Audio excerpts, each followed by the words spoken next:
Bismillahirrahmanirrahim. Assalamualaikum warahmatullahi wabarakatuh. Alhamdulillah wassalatu wassalamu ala sayyidina Muhammad wa ala alihi wasallam ajma'in. Qala subhanaka la ilma lana illa ma 'allamtana innaka antal alimul hakim. Hasbunallahu wa ni'mal wakeel wa la hawla wa la quwwata illa billahil 'aliyyil 'azim. Allah Ta'ala fi Al-Qur'an bismillahirrahmanirrahim. Wa yakhsha alladhina law taraku min khalfihim dhurriyyatan ya'ful khafu 'alayhim yarhamullahu wa yarhamul muslimin. Wa qala an-nabiy sallallahu alaihi wasallam fi hadits hadits idza 'azzamat ummati ad-dunya nuzi'at min haibatul Islam. Sallallahu alaihi wasallam Nabiyul Karim amma ba'd.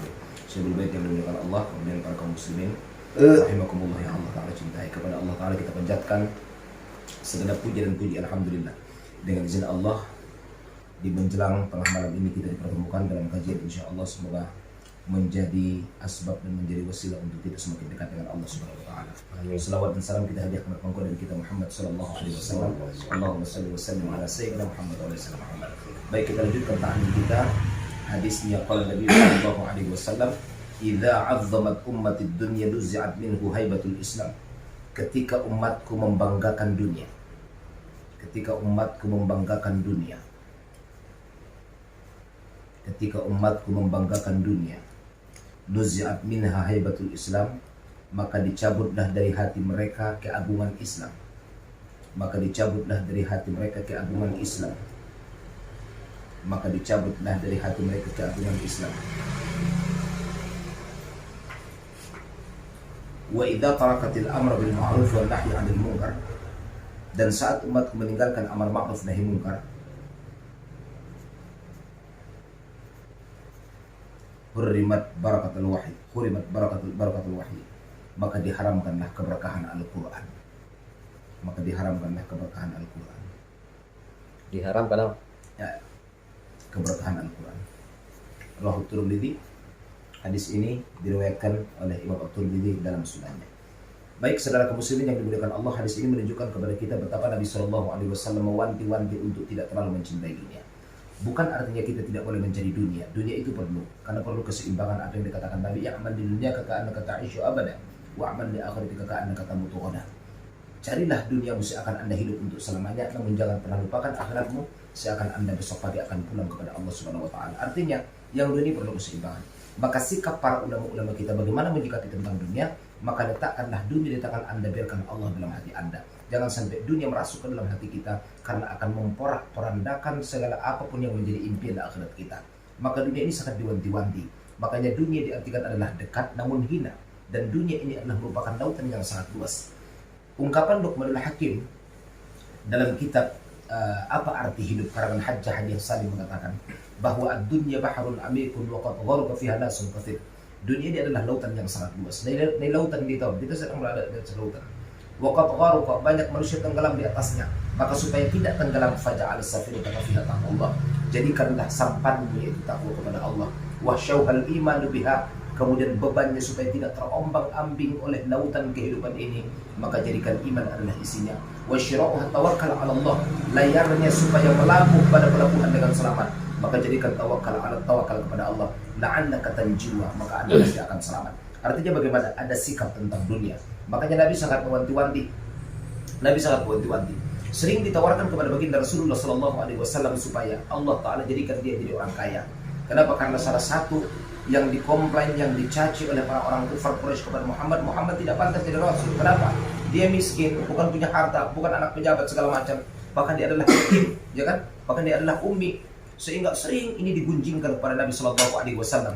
Maka satu saat malaikat penjaga gunung mengatakan, "Ya Muhammad," atau malaikat Jibril mengatakan, "Ya Muhammad, izinkan kepadaku supaya gunung-gunung itu jadikan emas, sehingga hartamu akan membuatmu berharga di hadapan orang kafir." Maka dijawab oleh Rasulullah, "Allahumma ja'alni miskinan wa jama'ni ma'al miskin." Jadikanlah aku miskin, kumpulkan bersama orang yang miskin. Artinya bagaimana? Dunia sangat ditakuti oleh Nabi sallallahu alaihi wasallam. Makanya ketika orang cinta kepada dunia, sudah tak perlu lagi syaitan untuk menggeser imannya. Karena cukuplah dunia menghilangkan keimanan dan ketakwaan dia kepada Allah Subhanahu wa taala. Makanya ada sikap. Tapi kan ada seorang Nabi Sulaiman alaihi salatu wasallam, orang kaya. Tapi kekayaan Nabi Sulaiman kita baca dalam kitab Nuzhatul Majalis. Setiap hari Nabi Sulaiman itu menyembelih 100 ekor unta, ditambah 100 ekor sapi, ditambah 100 ekor dujat ataupun ayam, yang untuk diberikan makan kepada seluruh rakyatnya ataupun semua orang-orang yang bekerja dengannya. Namun setelah mereka makan, apa yang dimakan Nabi Sulaiman? Min kasri khubzi, beliau adalah makan daripada aruping warna, serpihan ataupun pecah-pecah daripada roti yang menjadi makanan Nabi Sulaiman alaihi salatu wassalam. Maka dia luar biasa kalau dia punya kekayaan, namun tidak menjadikan dunia adalah merupakan tujuan hidupnya, namun dunia hanyalah sekadar sebuah perjalanan. Makanya saudara kaum muslimin, kata para ulama-ulama kita ketika menafsirkan wal 'asr innal insana lafi khusr, mesti Anda tanyakan Anda berada dari mana, atau Anda dari mana, Anda sedang di mana, dan akan kemana. Anda dari mana, sedang di mana, akan kemana, supaya persiapannya lebih matang. Makanya ada satu doa yang diajarkan para ulama kita, ada seorang salafus saleh yang mendapatkan Lailatul Qadar sebanyak 27 kali. Sehingga ada sahabatnya mengatakan, waqad wajadta Lailatul Qadar. Kau sudah mendapat Lailatul Qadar. Kenapa kau tidak meminta kehidupan supaya Allah Ta'ala kayakan? Kalau satu saat antum dapat, tolong doakan saya jadi orang kaya. Nah, ini dijawabnya. Dijawab salafus saleh. Bahkan 29 kali saja ketemu ataupun mendapat Lailatul Qadar, tak satu kali pun saya minta dunia kepada Allah Ta'ala. Namun yang saya doakan adalah Allahumma a'tini ridha, atau Allahumma rida anni, ya kan? Ya Allah, berikanlah ridhamu kepadaku. Wa makkinni nadhra ala wajhikal karim, dan biarkan aku memandang wajahmu yang sangat mulia. Ini kita bacakan di sujud terakhir supaya Allah ridho dengan kondisi kita, dan Allah menjadikan kita orang ridho dengan keadaan yang sedang kita hadapi dalam kehidupan ini. Makanya diwanti-wanti saudara kaum muslimin, cukuplah kisah Fa'labah yang menjadi peringatan kepada kita betapa kita sangat mencintai dunia. Itu dibahas oleh Habib Zain bin Sumaid dalam kitab apa? Dalam kitab Fawaidul Mukhtar. Bagaimana kisah Fa'labah, ya kan? Fa'labah ini orang miskin awalnya. Dia cuma punya satu harta, namanya adalah satu sarung. Setiap kali selesai sholat sama Nabi langsung pulang. Nabi cegah, kenapa begitu? Saya punya satu kain ya Rasulullah. Kalau saya kelamaan di masjid, maka istri saya akan menanti dalam keadaan telanjang. Maka doakan aku ya Rasul supaya jadi orang kaya. Biasanya mimpinya orang yang belum kaya luar biasa. Tapi begitu Allah jadikan realita, maka lupalah terhadap mimpi-mimpi ataupun terhadap niat yang dia miliki sebelumnya. Biasanya seorang hamba menangis saat meminta, lupa setelah Allah Ta'ala kasih. Allah nador kan? Misalkan la in syakartum la azidannakum wa la in kafartum inna 'adzabi lasyadid. Maka Fa'labah diberikan seekor kambing, ya kan? Kambing didoakan sama Nabi bertambah. Akhirnya salat jamaah sudah mulai ketinggalan, batang hidungnya tidak kelihatan. Kalau dulu Allahumma antas salam, dia cuma Allahumma langsung pulang. Namun sekarang Fa'labah sudah tidak, malah enggan untuk bayar zakat, saudara kaum muslimin. Enggan bayar zakat. Dijadikan zakat ini adalah celah untuk dia. Dalam hadis lain dikatakan, walam yamna'u zakata amwalikum illa amsaqallahu al-matara walau al-bahaim lam yumattaru. Kalau manusia menegakkan harta yang menjadi zakat dia tidak diberikan kepada orang lain yang berhak menerimanya, maka Allah akan menahan air hujan, sehingga hujan pun turun bukan karena manusia, namun karena binatang-binatang yang membutuhkan hujan. Artinya bagaimana? Binatang lebih mulia di hadapan Allah daripada manusia yang menegakkan zakat, saudara kaum muslimin. Maka Fa'labah tidak mengeluarkan zakat. Sampai di zaman Utsman bin Affan tidak mengeluarkan zakat. Sehingga saat dia akan mengeluarkan zakat, Utsman mengatakan, Anda Abu Bakar dan Umar saja menolak zakatmu, maka bagaimana aku akan menerima zakat? Itu saudara kaum muslimin.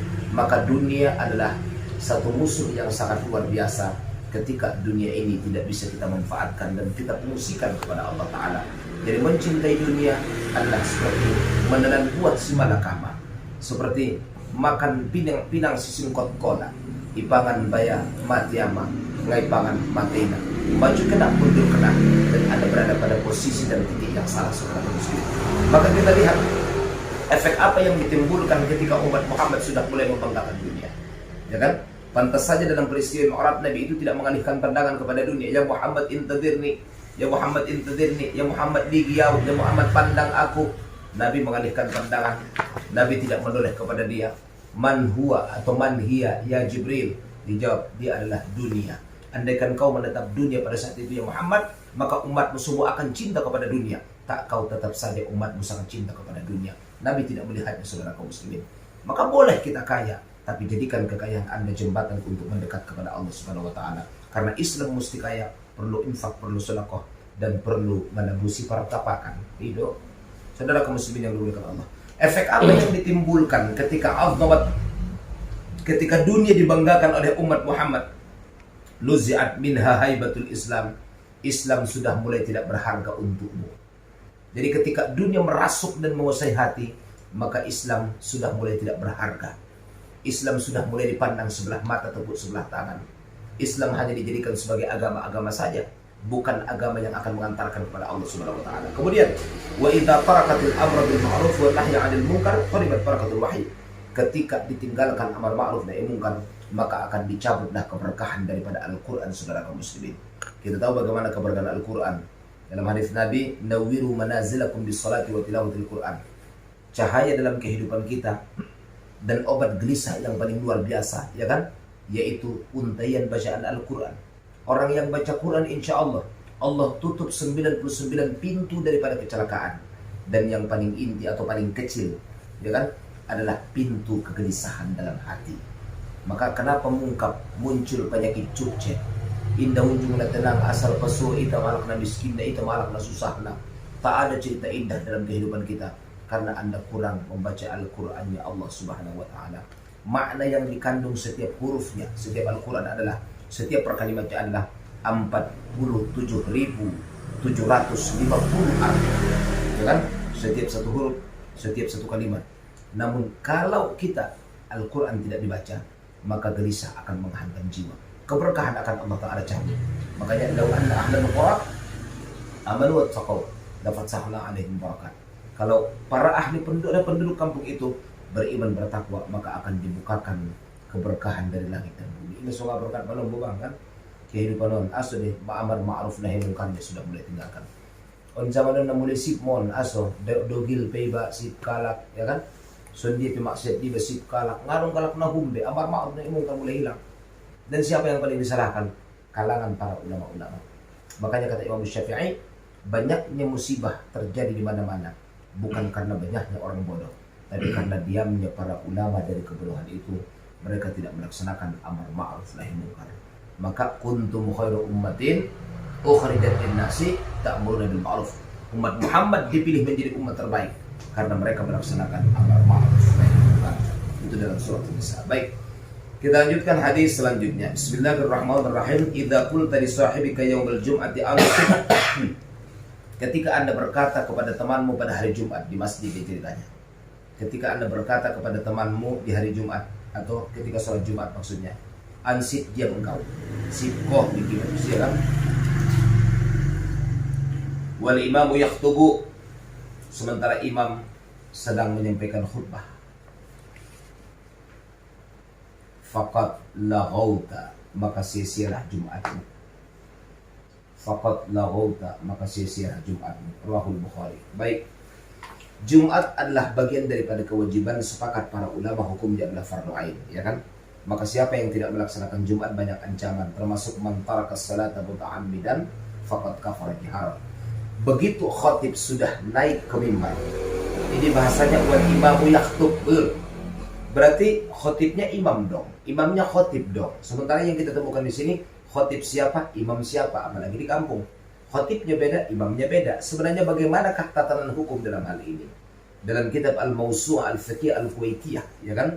Ketika membahas sholat Jumat, maka dalam madhab Syafi'i dibolehkan berbeda khatib dan imam. Tapi dalam madhab Maliki, mesti siapa yang jadi khatib, mesti dia yang menjadi imam. Ini rujukannya, ya kan?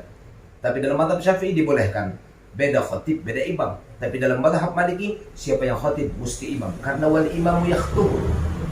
Wal imamu yakhtub. Kemudian, kedudukan orang yang mendapatkan Jumat itu berbeda-beda. Ada orang dapat seekor onta, ada orang dapat seekor sapi.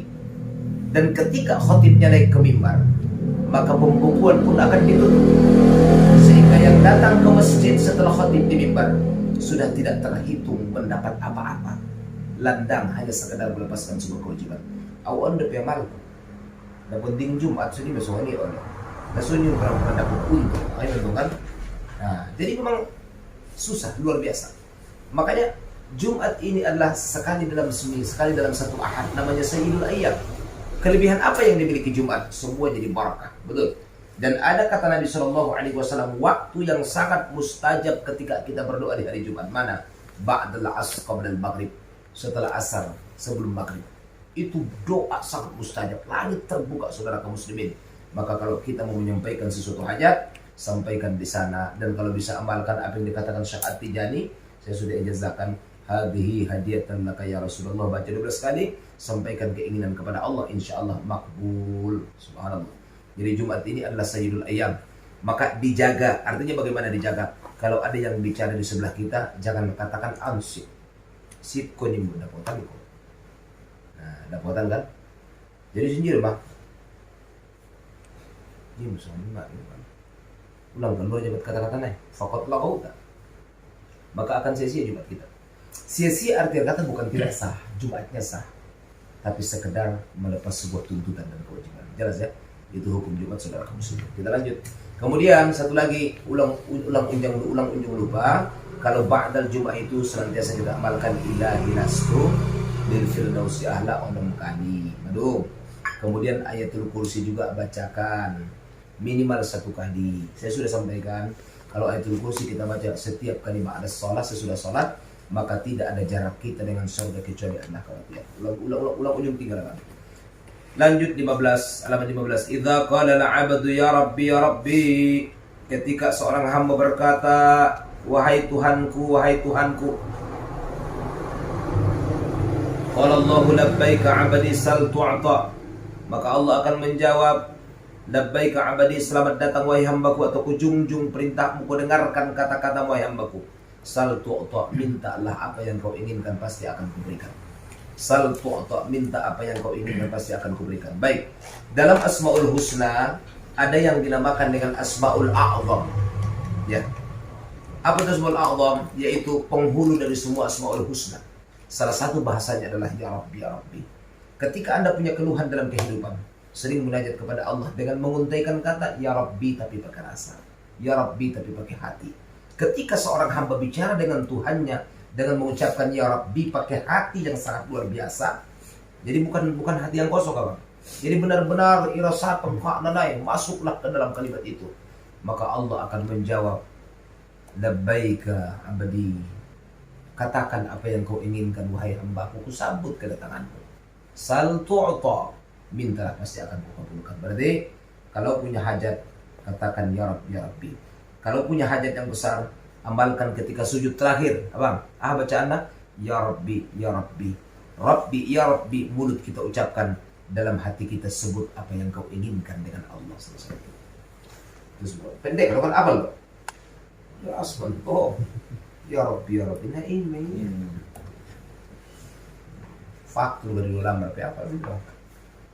Itu barang itu dulu kan. Ya Rabbi ya Rabbi. Imam Malik sujud terakhir bre.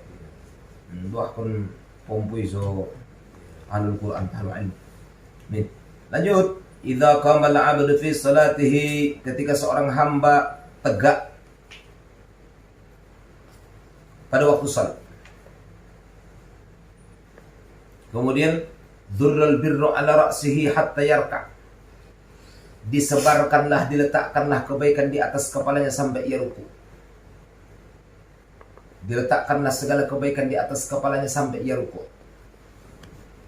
Fa idza raka'a alathu rahmatullah hatta yasjud. Ketika dia ruku, rahmat Allah pun memenuhinya sampai ia sujud. Rahmat Allah pun memenuhinya sampai ia sujud. Wasajidu yasjudu ala qadamayillah ta'ala. Dia sedang sujud di hadapan Allah Subhanahu wa ta'ala. Falyas'al, maka mintalah, wal yarghab, dan berbahagialah.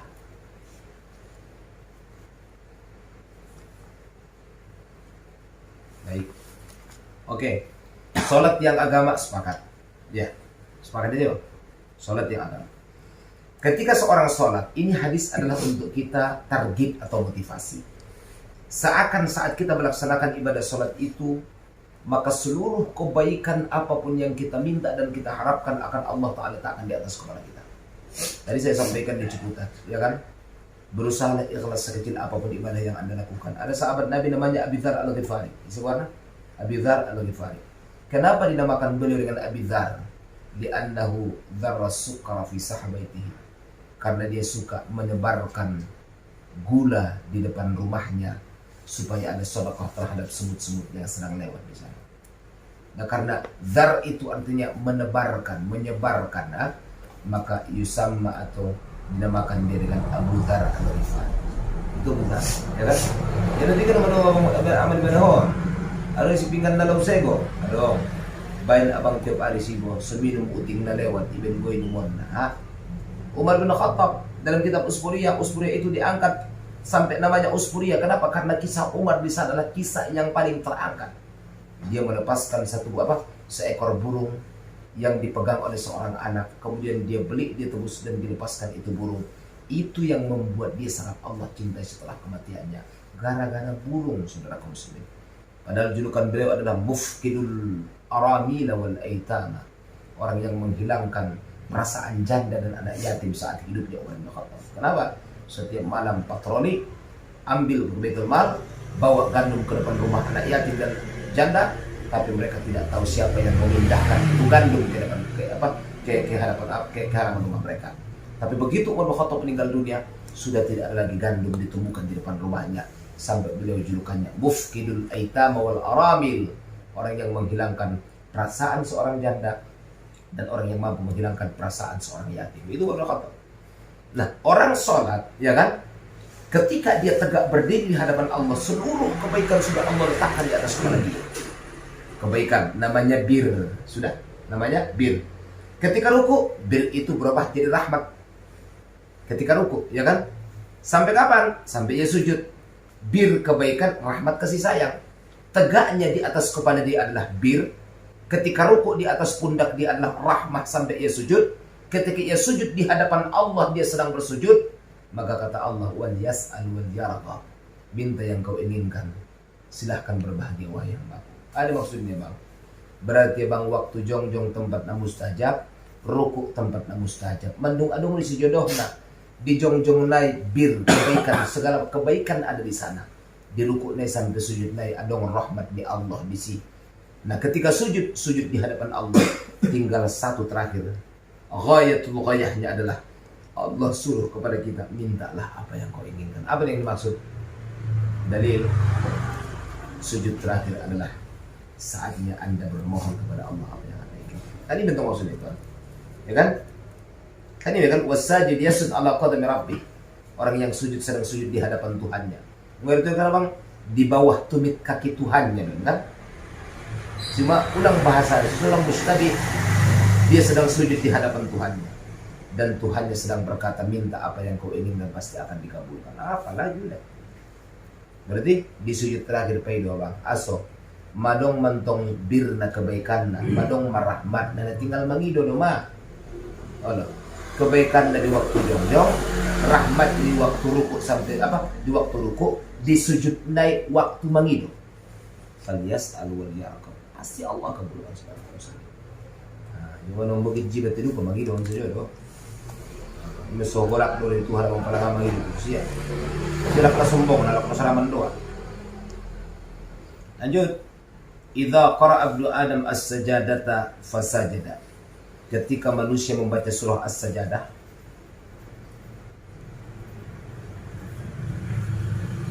ketika seorang manusia membaca surah as-sajadah, fasajada, dia pun sujud. Ya'tazala syaitanu yabki, maka syaitan itu akan mendadak menangis.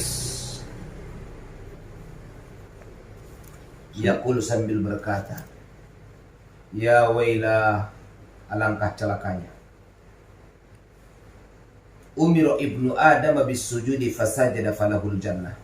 Manusia diperintahkan sujud, mereka sujud, maka surga untuknya. Manusia diperintahkan sujud, maka mereka sujud, maka surga untuknya balasannya. Jelas ya? Wa umirtu bis sujudi, sementara ketika aku diperintahkan sujud, fa asaitu, aku enggan, fa alayya neraka bagiku. Faham? Pertama, as-sajadah namanya ayatus syafa'ah. Ya. Surah as-sajadah namanya ayatus syafa'ah, ayat yang akan menjadikan syafaat. Yang kedua, surah as-sajadah artinya adalah ayat yang menggelisahkan syaitan laknatullah, karena i'tazala syaitan. Kemudian surah sajadah artinya adalah surah yang membuat para musuh-musuh Allah keberatan kepada kita, sehingga mereka menyesal namun mundur ke belakang tidak ada kesempatan. Sebab mereka ditakdirkan untuk menggoda menipu daya manusia, sehingga manusia menjadi konco-konconya akan dimasukkan ke dalam jahanam. Betul? Nah, ketika seorang hamba membaca surah As-Sajdah, kan di sana ada itu sajadah, kan? Itu sajadah itu banyak, ya kan, puluhan dalam Al-Quran. Salah satunya anggaplah itu sajadah yang biasanya kita temukan dalam mushaf, itu ada yang ada gambar kubah. Itu sajadah semua. Ya kan, ayat sajadah, ya kan? Maka apa yang mesti kita laksanakan ketika sambil ayat sajadah? Bacaannya ada beberapa. Kita boleh pilih. Dalam kitab Bughyatul Mustarsyidin dijelaskan Habib Abdurrahman Al-Qadhi, boleh kita baca sajadah wajhil ladzi khalaqahu, ya kan? Wa syaqqa sam'ahu wa basarahu, terus bihaulihi wa quwwatihi, ya kan? Wa ahsanul khaliqin. Boleh juga kalau tak hafal subhanallah walhamdulillah wala ilaha illallah wallahu akbar wala haula wala quwwata illa billah. Boleh juga kalau tidak hafal subhanarabbil azim. Boleh subhanarabbil a'la. Tidak hafal subhanallah. Tidak hafal juga numpat tujuh sumatio. Ayat lebih. Masuk sujud tengah hafal kan. Artinya bang sujud naik bang. Bacaan nomor 2 dulu sujud naik dulu kan.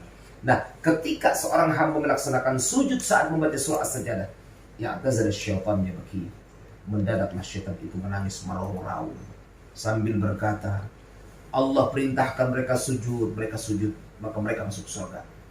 Dan ketika umirtu an asjuda, ketika aku diperintahkan sujud, fa'asaitu, aku enggan melaksanakannya, fa'alayyan nar, maka bagiku adalah neraka. Maka ayat sajadah adalah ayat untuk membuat syaitan menangis, dan itu menjadi asbab syafaat kepada kita. Jelas ya? Dan termasuk ayat sajadah adalah ayat yang disunnahkan juga ketika masuk rumah baru, ya kan? Supaya tidak ada setan-setan yang mengganggu. Jelas itu kan? Aman dong, setan dong tuan, tuh jandul so aman itu, usah dulu nih.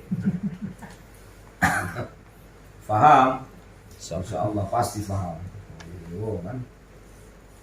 Terakhir, idza uqimatis salatu fala ta'tuha wa antum tas'aun. Ketika salat diiqamahkan, maka bakal kipar. Ya salat diiqamahkan, fala ta'tuha wa antum tas'aun. Maka anda jangan lari-lari untuk mengajarnya. Namun kumarlo yang Jawa Tengah.